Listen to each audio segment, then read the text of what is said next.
5 ऐसे डर ढूंढो जो तुम्हें करने में, काम करने में डर लगता है।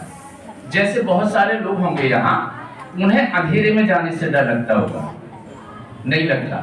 पानी में कूदने से डर लगता होगा, दौड़ने से डर लगता होगा, पहाड़ी पे चढ़ने से डर लगता होगा, रेल के सामने भागने से डर लगता होगा, नहीं लगता। प्लेन से कूदने में डर लगता होगा। अच्छा ठीक है। आपको ये देखो, बहुत अच्छा क्वेश्चन आया। देखो, आप अपना कॉन्फिडेंस डेवलप कैसे करेंगे? हम नहीं पॉइंट आउट नहीं कर पा रहे कि भाई किस चीज में डर लगता है, लेकिन डरता हर कोई है। मैं भी डरता हूँ, और मुझे लगता है यहाँ हमारे बैठे हुए सभी सम्मानी लोग डरते हैं। कितना भी एज हो जाए, लोग किसी ना किसी चीज से डरते हैं। और जो विवाहित लोग हैं वो पत्नी से तो डर से ही डरते हैं। हो सकता है कि मैं डरता हूँ यहाँ।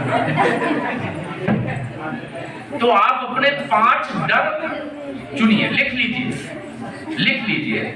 मान लो किसी को अंधेरे में जाने से डर लगता है, सो आपका कॉन्फिडेंस लूज है। किसके प्रति लूज है? अंधेरे के प्रति। तो आप कोशिश करिए रोज अंधेरे में जाने की। कभी 2 फीट जाइए, फिर 3 फीट जाइए, फिर 5 फीट जाइए, और फिर पूरा अंधेरे में घूम के आइए। आपका एक डर जब दूर होगा तो आपका कॉन्फिडेंस थोड़ा सा डेवलप होगा। फिर आपको तैरने से डर लगता है। तैरना आता है? तैरना नहीं आता और पानी में घुसने से भी डर नहीं लगता। स्विमिंग पूल में तैरना तो मतलब, इफ यू डोंट माइंड, बहुत छोटा सा क्षेत्र होता है स्विमिंग पूल। स्विमिंग पूल में तैरना है, वाली को तैराक नहीं कहते हैं। तैराक उसे कहते हैं जो बड़ी हुई चंबल में वट वृक्ष से टपकता है और जाके दूसरे पुल पे चढ़ जाता है। गांव में ऐसे तैरना सीखा जाता था। क्यों भाई? अगर कोई गांव का होगा तो उसे पता होगा कि गांव में ऐसे ही तैरना सीखते थे।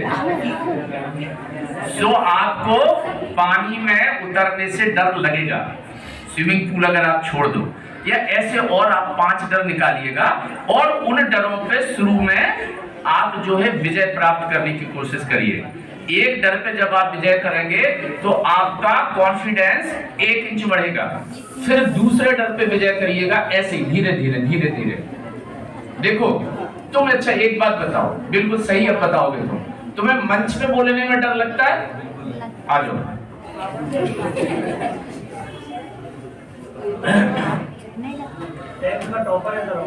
अच्छा, अरे वेरी गुड, बहुत बढ़िया। क्या नाम है आपका बेटा? तोमर साहब, क्या बोलोगे बताओ। मैं बता चुका हूं रेस के बारे में, अभी आप आने आए थे ना उससे पहले। अच्छा, पहले बताया होगा, ठीक है, इट्स ओके। फिर आपको नहीं लगता, आप यहाँ बोल रहे हो इसका मतलब नहीं लगता। तो आप अपने 5 डर निकालिएगा और उन पर धीरे धीरे विजय प्राप्त करिएगा, तो आपको धीरे धीरे कॉन्फिडेंस लाने की आदत पड़ जाएगी। और क्या होगा कि फिर आपका जो आईआईटी के प्रति भय है वो भी धीरे धीरे निकलना शुरू हो जाएगा। आपने पिछले सालों के आईआईटी के कितने पेपर सॉल्व किए? अभी तो मैंने उसका बायजूस आकाश एनथी का पेपर दिया था, तो क्वालिफाइड भी हो गया। नहीं, बायजूस का नहीं, एनथी का नहीं, ये सब बहाने करते हैं, आपको कितने भी नंबर दे देते हैं। ठीक है, आप जाइए मार्केट से आईआईटी के पिछले 10 साल के पेपर उठा के लाइए और बैठ के उसमें टिक लगाइए। फिर आपको लगेगा कि हाँ, धीरे धीरे मुझे कुछ बेहतर आ रहा है। पिछले महीने मैंने 75 क्वेश्चन किए थे, अब मेरे 78 होने लगे हैं। इसके अलावा और कोई रास्ता नहीं है। Practice, practice and practice. आप सभी लोगों ने सुना होगा, प्रैक्टिस मेक्स मैन परफेक्ट। अब मैन की जगह पर्सन कर लें, क्योंकि उस समय की कहानियां पता नहीं है, कहावतों में मैन ही क्यों आता था। गलत है ना? अभी मैंने एक कहावत और कही थी, उसमें भी मैन ही था, मैंने उसे हटा के पर्सन किया, क्योंकि ये मैन थोड़ा सा मैनवादी हो जाता है ना। पुरुष प्रधान समाज की ओर इंगित करता है, और चूंकि हमारी यहाँ सम्मानी मैडम से बैठी हैं, इसलिए मैं मैन को बार बार पर्सन में बदल देता हूँ। सो प्लीज आप ज्यादा से ज्यादा एक्सरसाइज कीजिएगा, और उन छोटे छोटे डरों पर पहले विजय प्राप्त करें जो आपको होते हैं, सभी को होते हैं। सक्सेस नहीं हुआ, इसी के कारण तो सक्सेस नहीं होती है। सक्सेस नहीं हुआ, ये मन में हमारे में संदेह है, तो हमारी सक्सेस होना ही संदेह है। देखो, अगर सक्सेस नहीं होगा तो क्या करोगे तुम, बताओ जरा।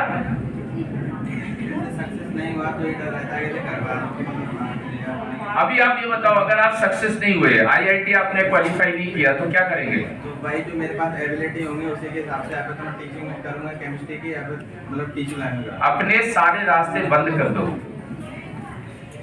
और सारे रास्ते, सारे किवाड़ बंद कर दो, एक किवाड़ खोल के रखो केवल, वो आईआईटी वाला किवाड़ होगा। जब तक तुम्हारे पास ऑप्शंस होंगे तब तक आपके सिलेक्शन होने की संभावनाएं कहीं ना कहीं आशंका रहेगी उसमें, क्योंकि आप सोचोगे ना, देखो बहुत सारे लोग क्यों सिलेक्ट नहीं होते, बहुत सारे बच्चे इसलिए नहीं होते हैं। जैसे मैं गांव की बात करूं तो लोग कहते हैं मुझे क्या करना, मेरे पिताजी पे तो जमीन है, हो जाएगा। यहाँ बहुत सारे ऑफिसर्स या बड़े बिजनेसमैन के बच्चे सिलेक्ट इसलिए नहीं हो पाते कि उन्हें फाका करने का डर नहीं होता, उनके पास गाड़ी है, पहले से बड़ा घर है, बंगला है, तो उन्हें कोई डर नहीं है। सो उनके पास रास्ते हैं कि ठीक है, मैं ये ना बन पाए तो इधर से निकल जाऊंगा, ये ना बन पाए तो इधर से निकल जाऊंगा। तो जब तक तुम दूसरे दरवाजे खोल के रखोगे तो आपकी सफलता में आशंका बनी रहेगी। तो दूसरे दरवाजे बंद कर दो, आप 100% सक्सेस होंगे, ये क्लियर है, ठीक है।